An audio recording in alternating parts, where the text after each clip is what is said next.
Adi pemanahan. Atus pundi Kang Aju?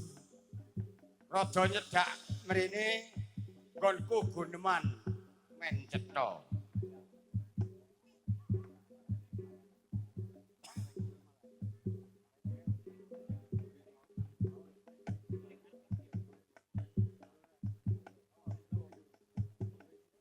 Kowe wis ngerti? Kowe tak jak ana ing tepes wiringing Kadipaten Jipang. Kula menika sampun mangertos. Nanging kang dados kesanipun Kakang Juru menika menapa tegesipun Kakang Juru menika? Satenane kowe ndak jak lumawat ana ing sakiwa tengane Kabupaten Jipang merga iki ana kawigaten. Kepiye Kakang Juru? Aku ki mung ngrasake karo kowe to. Atus pundi? Jarene kowe kandha karo aku kowe bakal muktekake anakmu si Danang. Iya Kakang Juru. Nanging kula niku lak kuwatos. Kamu kok Kakang Juru? Juru menika ingkang dados sepuhipun Danang. Nanging kan mongko Danang menika tak isih iku bebasan teluk ilang yang wis maju perang. Kamu menapa ingkang damel mantan Yo, yen kowe gurung ngerti tak wenehi ngerti. Yen kowe gurung pono tak paringi. Karep yen nggonmu menggalih kuwi bisa cethok. Muga Kakang Juru. Kula aturi bedal sabda dhumateng pun abdi pemanahan. Nalika semono Kanjeng Sultan Hadiwijaya ing Pajang ki nganake sayembara perang. Sok sapa wae sing bisa ngendarat Adipati Penangsang bakal diparingi bumi ing Mentao. Lah kira-kira kowe iki wani ora? Ngaten Kakang Juru. Sinaosa kula menika wani. Nanging senopati abul-abul ing Pajang wae ora ono kejaba mungkaran.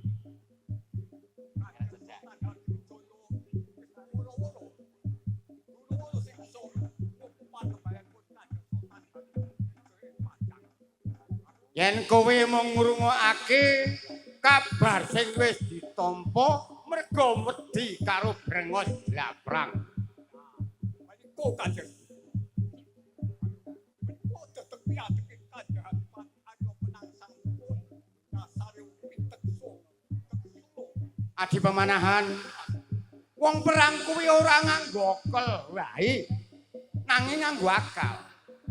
Dipati Penangsang iki sok kesusu dadi kesluru. Mula yen kowe mengko bisa menang nampa kukuban bumi Mentao sok kanggo kamulyaning anakmu sak turunmu besok. Iya, Mula ya ngono. bener Kakang Juru. Pemanahan aku mung ngeguhke karo kowe. Sawise anakmu Danang takon nyuwun ngampil tumbak Kyai Peret kagungane Kanjeng Sultan Pajang, lah iki minangka dadi sifat kandel anakmu. Oh, mekaten Kakang Juru. Nek menawi penganggepipun Kakang Juru kados mekaten, kula sanjung nanging adi anakipun piyambak menika Mula ya ngono ya. menapa Pemanahan sajroné awake dhewe padha guneman. Iki nranti mbok menawa wae ana pawongan sing kalebu kulawarga ing Kabupaten Gampang sing sinaket ngerso dalem Kanjeng Dipati Penangsang. Mulayo sesingit dan luwe dhisik awake dhewe. Kaki budal.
Sapa ngira badan wis akeh dewasa walengku aja kembo aku lan kembo tanah enjae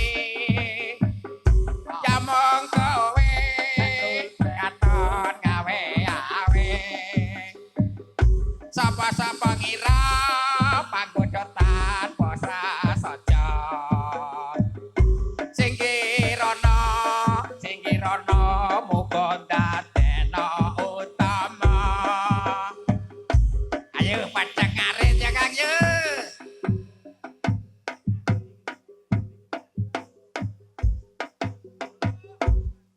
Wah ngarit kok jar suket ora ono. Kahanan terang kaya ngene. Rekoso dadi plekatik ya kaya ngene iki ye. Hangarit suket angel. Teko angentres saiki yo ora kulino. Njur piye? Nek kaya ngene iki Ngene Kakang. Kang ne piye? rungokake. Iya, aku ki yo cetha. Kae sing disuket lemu. Ayo garek kon babatke apa aku ki teko babat dhewe wong aku ki saguhan kok. Wis lali kok ya. Ling lali ki yo gurung ning yo sithik-sithik ki yo ya ambek aduh lho. Wis ngene Kang. Iki dhewe gaweane akeh. Iki makani jaran, makani wedhus, makani sapi, ya makani anake wong. Sing paling berat le makani anake wong. Wedhus nang mburi barang mbak. Biasane kok pongor cungure to, Kang. Ha cungure wong sukete ya lemu kok. Pongor. Garuk. Ayo wis nek pancen ngono ya sak uli-uliye wae awake dhewe ling arit kuwi. Iya. Lah iki ya lek do dibiokake nang gedhogane kono. Ayo posik diimboi Kang iki sangu apa Kang njaluk? Iya, wah anak aku ki ya renes sangune wong jenengane wong ewa kok. Kene.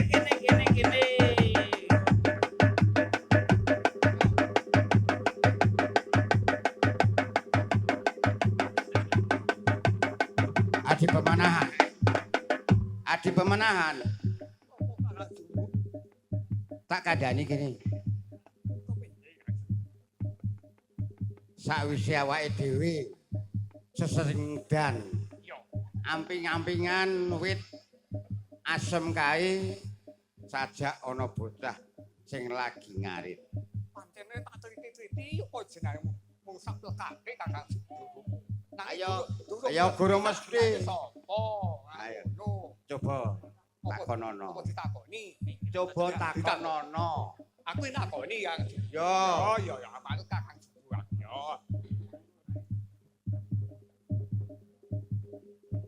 Le.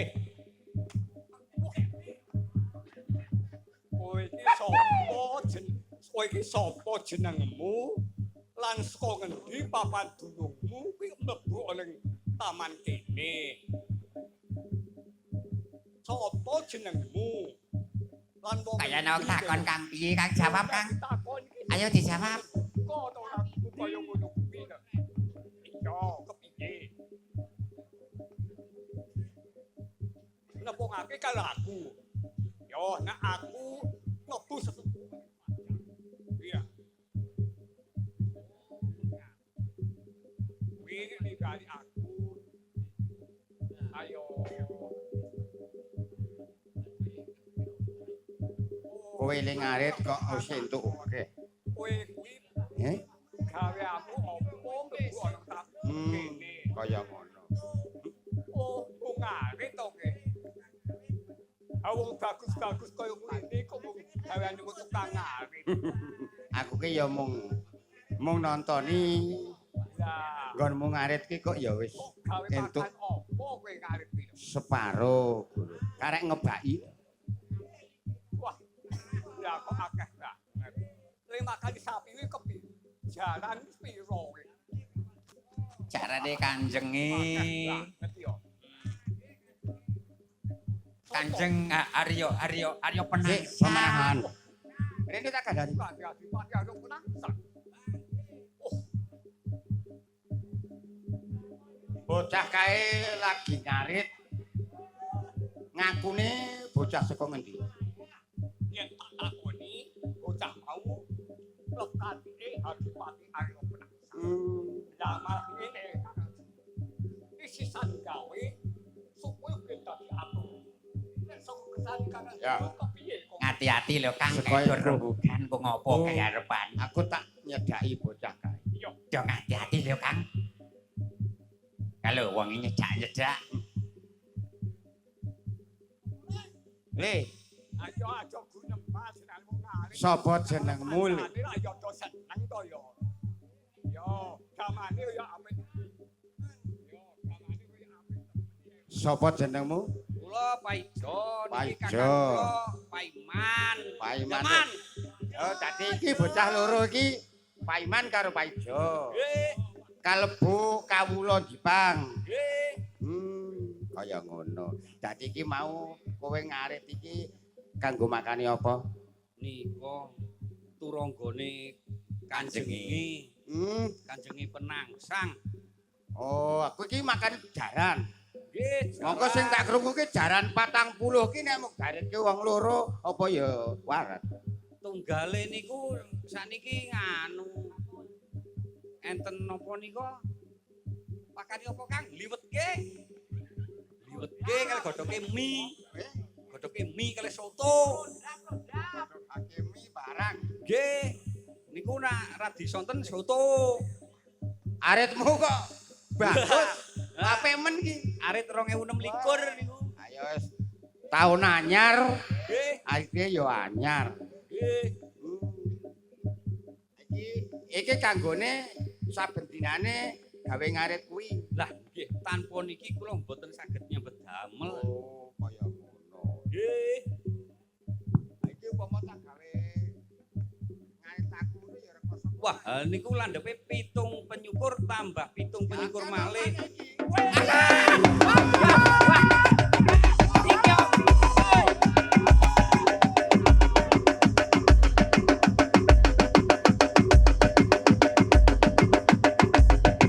Kemanahan? Sawise aku nggonku nganggit nawala iki mau wis saiki wis kelakon. Kelakon kagawa kawula ing Jipang. Mula ngono, awake dhewe aja kesuwen. Ayo. Mapan ana ing sak pinggiring bengawan.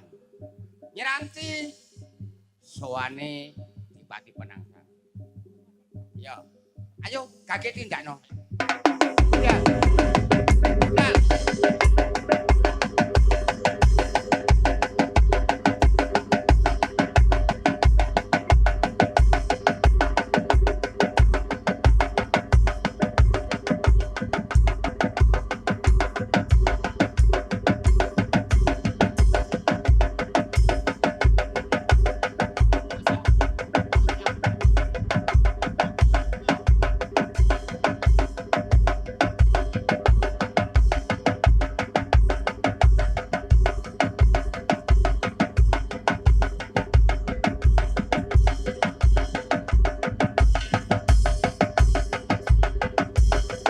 Bathok eka datan arasa kulit padat bulan kekejar tengah latar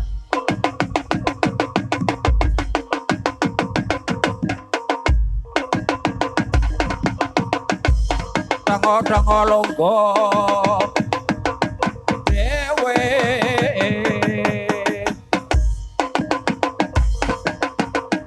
angin nyoma ngidit mangidul saya gretas rasane ati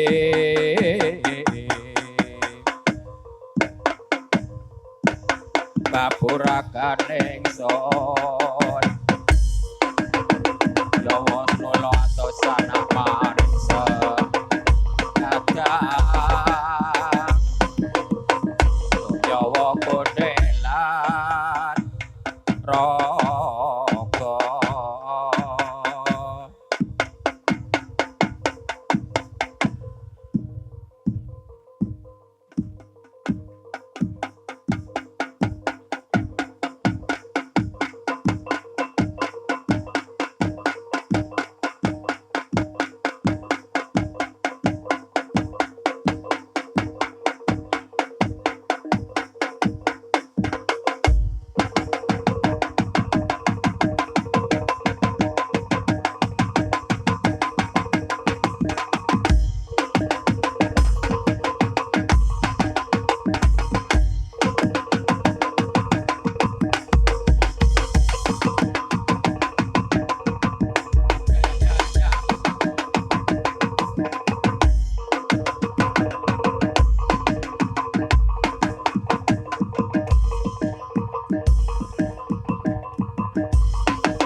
nula dalaku tama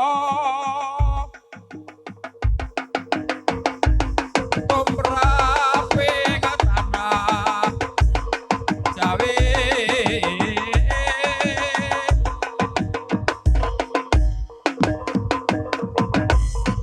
wong ngegek sekodo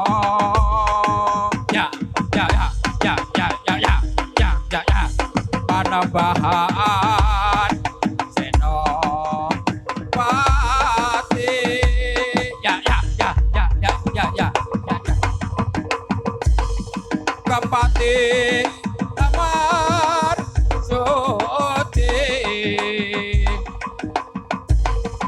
Sutani Nawalan Nafsu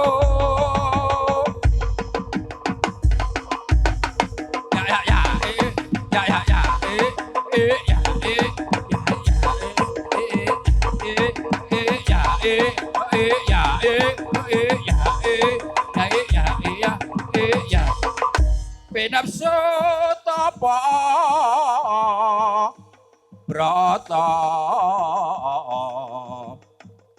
tinapi ing siang latri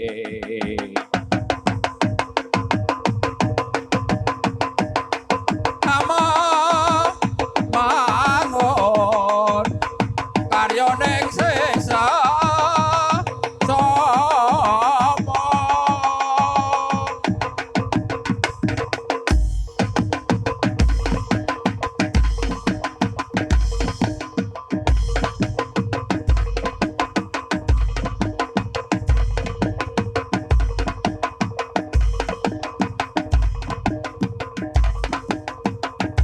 Ejapo dalako mono rame ya.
Padha joget kok sajak kok jan tenanan bentuk iki.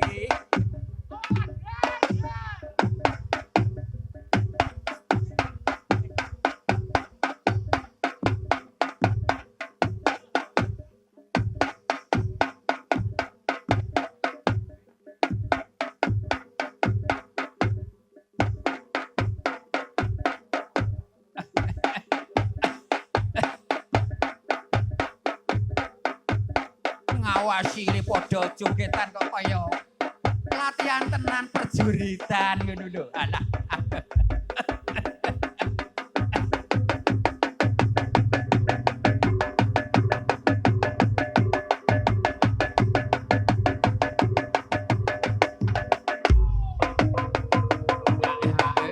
Ya.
pamit aku nemasitwase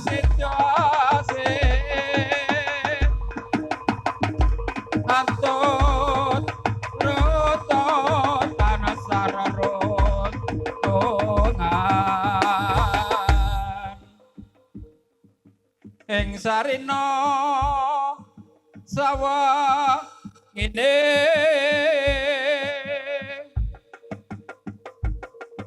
datanaki gangsa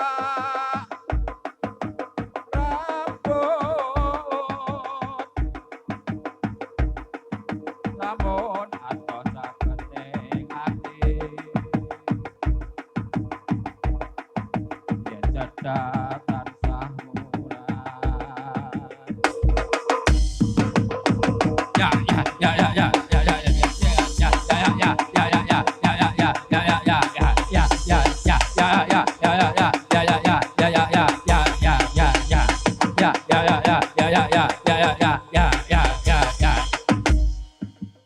situasi tuh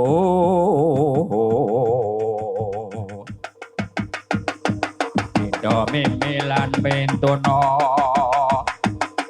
ayo mas barengan tapi wajib situasi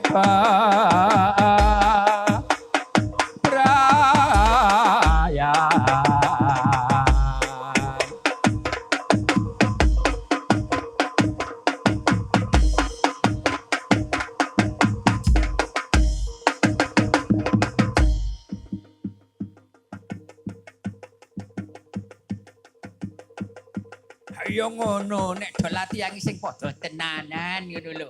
Wah. Jan.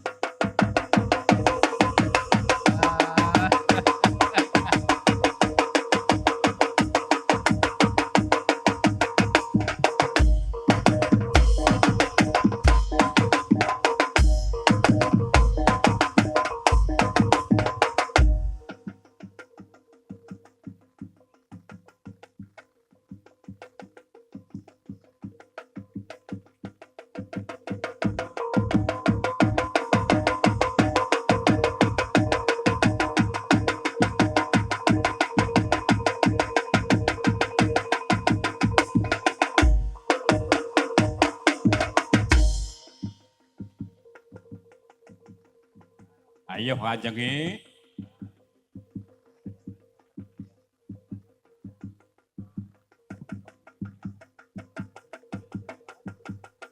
Endi kok suwe mentak enti-enti Kanjeng Arya Penangsang.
Menika turangga jati saking seni tunas muda putra Marti Rama. Ha.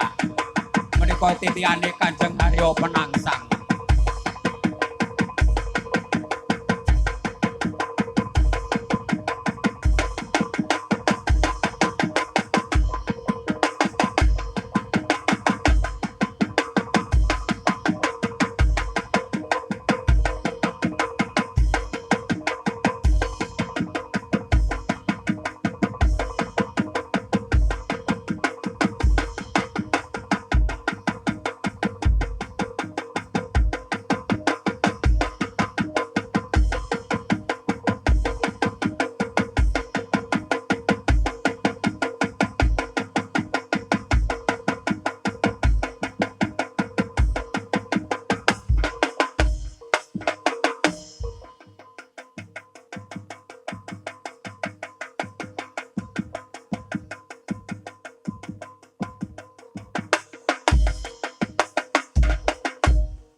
Mentahun jane iki mireng apa ora sliramu kuwi? Pundi kados Kanjeng? Jare sliramu ki mireng apa ora Mentahun? Kula rada boten patosa mireng Kanjenge. Kepiye anggone para prajurit gladi ana ing calon peperamengku mentahun. Sedaya kados sampun siaga sampun do pinter-pinter Kanjenge. Wah, ayo kaya ngono kuwi sing dak karepake mentahun. Dadi bombonging Adipati Haryo Penangsang.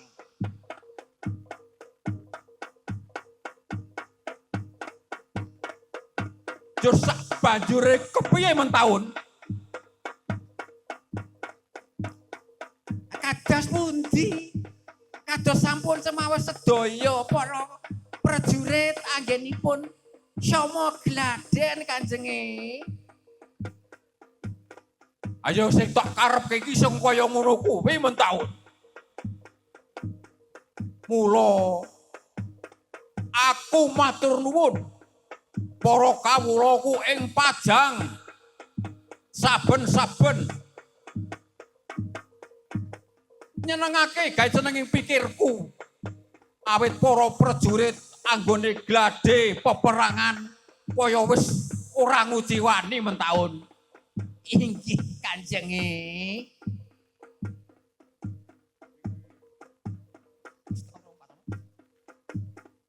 Tulung! Tulung! Tulung! Tulung!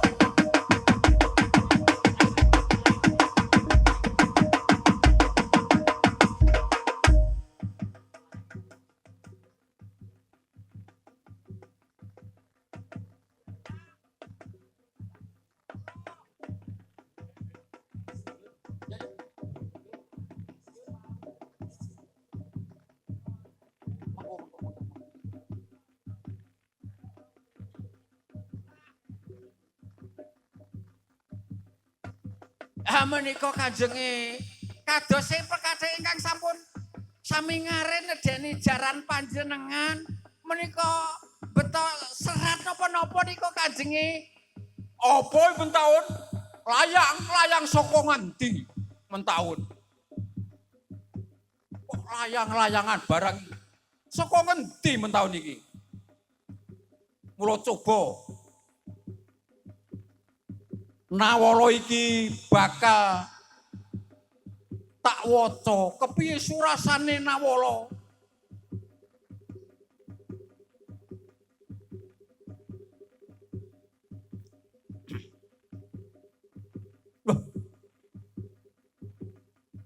Tak wacane ya mentahun. Laraping pun nangke tapa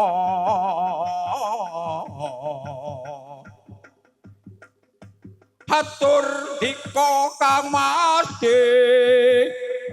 Pati Riya Penangsang wong agam sajak ngalembono mentahun sajak layang iki kok ngalembono marang ingsun mentahun Kang mengko bumi dipang sinuyudan para kawula nipun pancen yo ketoke para kawula ing Pajang padha suyut marang ingsun dasar satriya jantala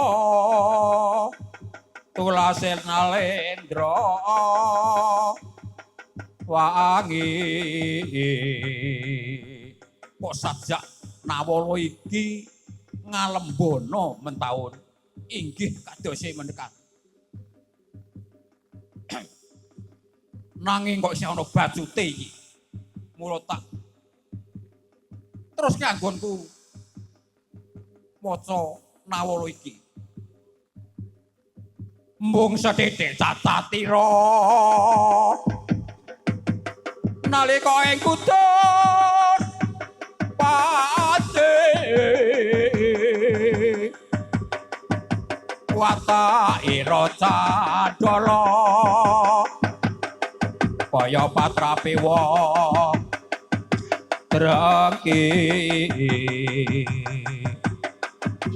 sing sabar kanjenge sing sabar penangsang ingsun Seranti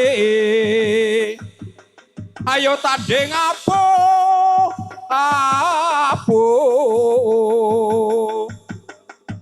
nyoto satriya prawira ingsun santi ing banawi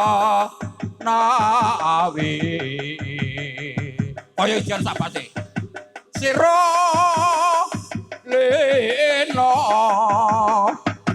ingsun tiga sirah roh keparat kanjenge kula aturi enget kanjenge kula aturi enget kanjenge ampun kados mekaten kanjenge mentaun aku ora srata yen suraten Nawala iki sajak ngino marang Harya Penangsang mula aku ayo padha ketake prajurit aku bakal menyang Pajang kaya ngopo kasektene Hadiwijaya mentaun sabar sing nuwun sabar kanjenge sabar aku ora srata kudu aku budal iki ayo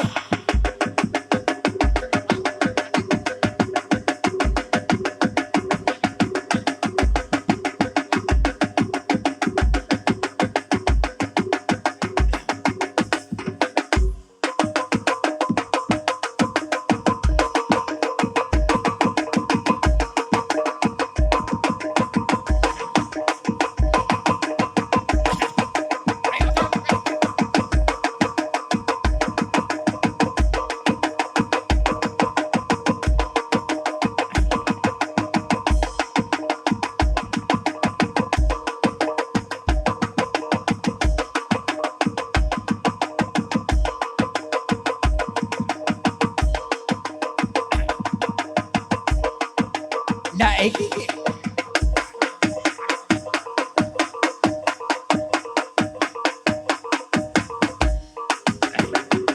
kanjenge aku mlayu dhisik iki njur kepiye bocah pekathik mang nang ndi to iki bocah pekathik mau Kanjeng Harya Penangsang wae mlayu kok jarane ra dititi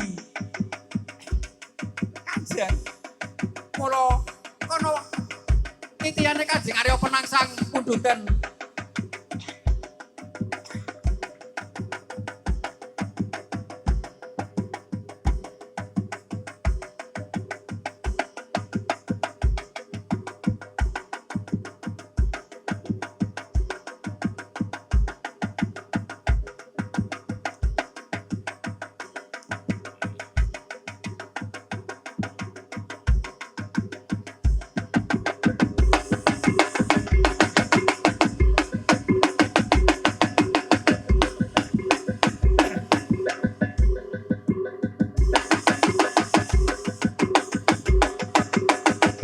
menika titiane karya Kanjeng Penangsang dipun titi penganten kakung nggih menika